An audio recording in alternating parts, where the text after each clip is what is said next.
J'espère qu'il n'y a pas de timides. Je voudrais déjà être sûr qu'il n'y a pas de timides. Est-ce qu'il y a des timides ici?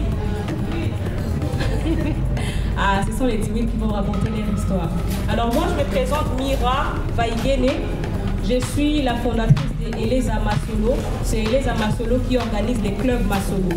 Donc j'aimerais vous expliquer ce que c'est Eleza. Eleza signifie raconte en Swahili et Masolo, bien sûr, c'est histoire en Lingala. Donc tout simplement pour dire, raconte-nous les histoires. L'objectif d'Eleza Masolo, c'est de valoriser la culture africaine et les passés, l'histoire de l'Afrique en tout cas. La solidarité africaine, l'hospitalité. Et pourquoi les clubs Masolo? En fait, les clubs Masolo veulent réunir des personnes de tout genre, domaines, culture, comment est-ce que je peux dire, race, vécus différents. L'objectif, c'est de réunir les gens autour d'un sujet comme aujourd'hui. Les thèmes, c'est « Je me souviens de mon enfance ». Je ne sais pas si ça passe toujours. Je me souviens de mon enfance, pourquoi? Parce que je vais faire son micro, vous m'entendez, n'est-ce pas? Oui.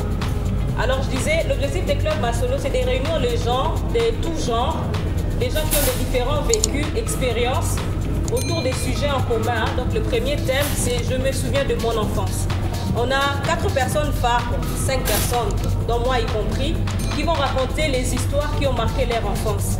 Mais après, dans le public, j'aimerais bien qu'il n'y ait pas de timides en fait, des personnes qui voudront bien nous raconter un petit truc, ceux qui t'ont aux alaka moi le banoï bamisunina. Zungu, c'est pas un problème, si tu faisais pipi au lit, c'est pas un problème, tu as grandi. Mais c'est vraiment, l'objectif c'est de nous replonger dans l'histoire de notre enfance. Est-ce que vous êtes prêts? Déjà parce que bien sûr, j'ai besoin d'avoir des personnes qui pourront aller voir sur la plateforme. Est-ce que vous aviez Internet maintenant? Vous pouvez juste vous connecter un tout petit peu, aller sur YouTube, taper les mots Eleza avec un Z, Masolo, et voir déjà c'est à quoi ça ressemble. Comme ça, s'il y aura des questions après, ça sera mieux. Alors, je vais céder la parole déjà. Donc, on a 4 personnes différentes, comme je vous ai dit, qui vont nous raconter leur histoire. J'aimerais bien commencer avec Belinda Dongo. Je connais Belinda. Belinda Dongo, c'est une entrepreneuse, c'est une femme qui est consultante en communication. Et donc, elle va nous raconter un peu son histoire lorsqu'elle était plus jeune. Elle a vécu dans une famille équilibrée parce que, bien sûr, on a choisi des personnes avec des profils vraiment différents. En fait, les sujets sont beaucoup plus variés. Après, si vous aurez des questions à la poser ou si vous pouvez dire genre, oui, moi aussi j'ai vécu pareil qu'elle, vous pouvez toujours lever la main et nous partager ça. Belinda. Bonsoir à tous. Bonsoir. Et comme elle l'a dit, je m'appelle Belinda Dongo. Je suis entrepreneur, consultante en communication. Et pour moi, c'est un plaisir de participer au premier club Masolo. Alors, je voulais parler de mon enfance qui est plus ou moins banale, mais pas banale. Parce que, vous savez, on baigne dans des environnements où il y a du stress, il y a tout un tas de problèmes. Mais curieusement, j'ai eu une très belle enfance avec mes parents. J'ai vécu avec mes parents qui sont toujours en vie. Mon père est pasteur et ma mère, ce qu'on appelle ménagère, mais qui a étudié, fait des études, et quand le mari a décidé, non, toi tu vas rester, tu vas t'occuper de l'éducation des enfants, tu ne vas pas aller à l'école, tu ne vas pas travailler, tu vas rester t'occuper des enfants. Alors, malgré les situations qu'il y avait, on sait tous, ces problèmes d'argent et tout, mais il y avait quelque chose qui était en famille, c'est qu'il y avait toujours une très belle ambiance. Notre père et mon père est quelqu'un qui aime faire beaucoup de blagues. Il fait des blagues avec tout le monde. Et quand il tombe sur quelqu'un qui ne comprend pas ses blagues, parfois ça peut tourner au vinaigre parce qu'il a mal compris une blague. Je vous raconte juste un détail.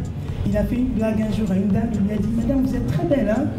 Et la dame a dit à son mari que mon père l'a dragué.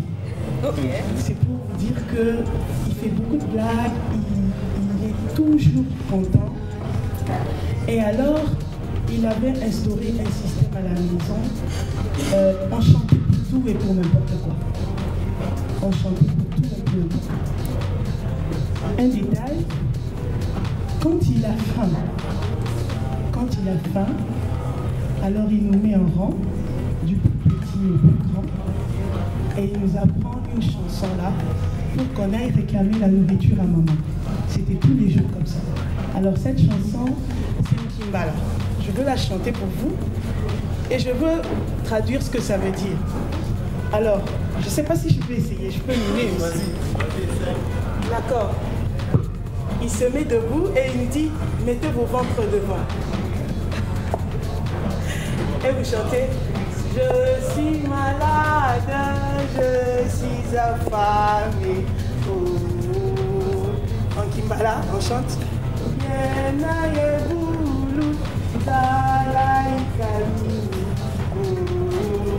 Et vous faites ça en rang, les plus petits devant, les grands derrière, jusqu'à ce qu'on vous emmène la nourriture.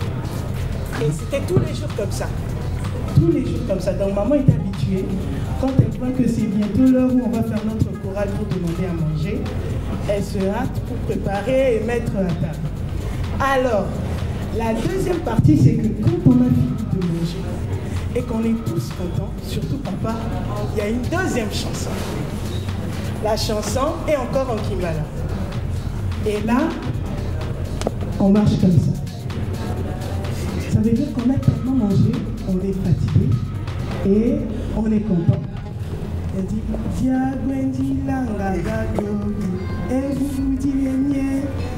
je marche lentement parce que j'ai un gros ventre et que j'ai bien mangé. Alors, on était tellement habitués à chanter tout le temps. C'est vrai, en tant qu'enfant de pasteur, on chante à la chorale, on chante tout le temps. Mais il y a un fait que je voulais partager avec vous ce soir, très spécialement. C'était qu'en réalité, c'était une histoire triste.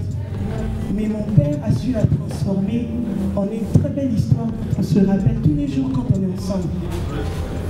Alors, en 90, 91, papa est parti, il a voyagé, il est rentré avec plein de cadeaux pour nous, dont une télé. Vous savez, à l'époque, quand on regardait les films de Nabeja et tout, quand vous avez les magnétoscopes et vous enregistrez ça, c'était vraiment une famille là, bien là.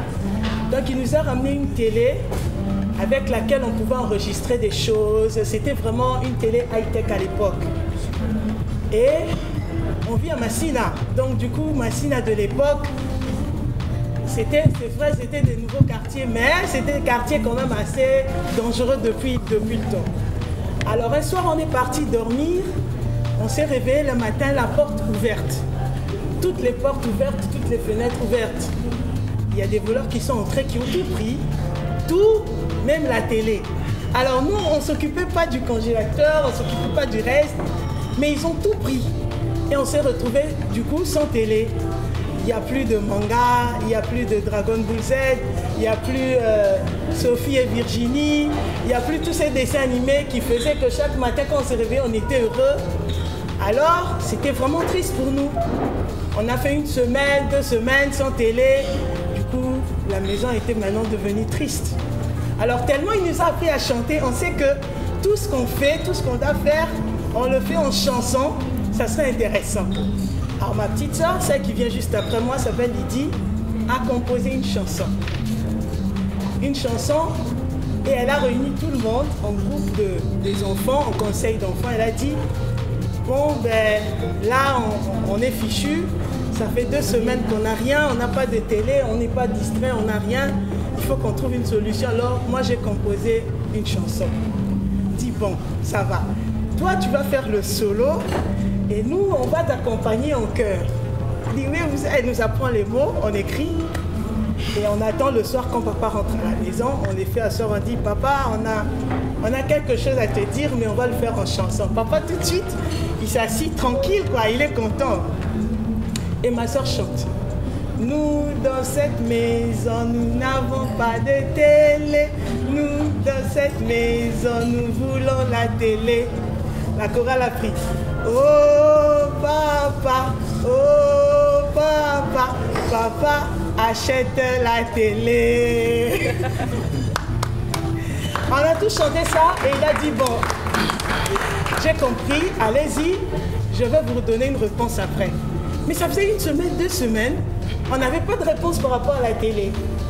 Et du coup, 2 semaines après, on ne l'a plus dit. On a attendu dès qu'il était arrivé, on était là tous ensemble devant la porte et ma soeur a entonné la chanson. On a chanté, on a chanté, on a chanté, mais on avait l'impression que papa ne s'occupait pas de nous en fait. 2 semaines après, il n'y avait toujours pas de solution, quoi. On a dit non mais c'est trop, ça ne va pas. On a entendu quand il était en réunion conseil avec les autres pasteurs, dès qu'ils ont fini, on a dit bon c'est le meilleur moment parce que là, si on chante là, il va vraiment s'occuper de nous. Et ma soeur a entonné la chanson. Quand elle a entonné la chanson, papa a répondu. Oh Lydie, Lydie va faire la vaisselle. On a dit bon là c'est mort, c'est fini quoi. Et on est rentré, mais ce qui était intéressant c'est que dès le premier jour où on a chanté cette chanson, ça a marqué papa. Et 1 mois après, 1 mois, bon je dis 6 semaines après, on a eu quand même notre télé. Mais c'est une histoire qu'on raconte à chaque fois qu'on se voit parce que c'était un moment triste. Un moment où on s'est dit, bon, c'est vrai qu'on a pris les affaires, on pouvait se retrouver tous en danger, on pouvait avoir quelque chose physiquement, il pouvait nous faire du mal et tout. Et donc, ils pensaient à tout ça, mais la chanson nous a permis de banaliser l'histoire et de trouver un autre palliatif à cet événement, cet incident malheureux qui a été transformé en un incident heureux pour nous tous, pour toute la famille. Donc voilà un peu ce que je voulais partager avec vous ce soir. Merci beaucoup. Merci. Est-ce que quelqu'un a vécu aussi la même chose? Avoir un papa qui est tellement docile, qui est gentil, qui est rigolo. Quelqu'un a eu ça? Fait tout son œil de papa, genre terrible, genre lorsqu'il arrive fouillé, c'est ça?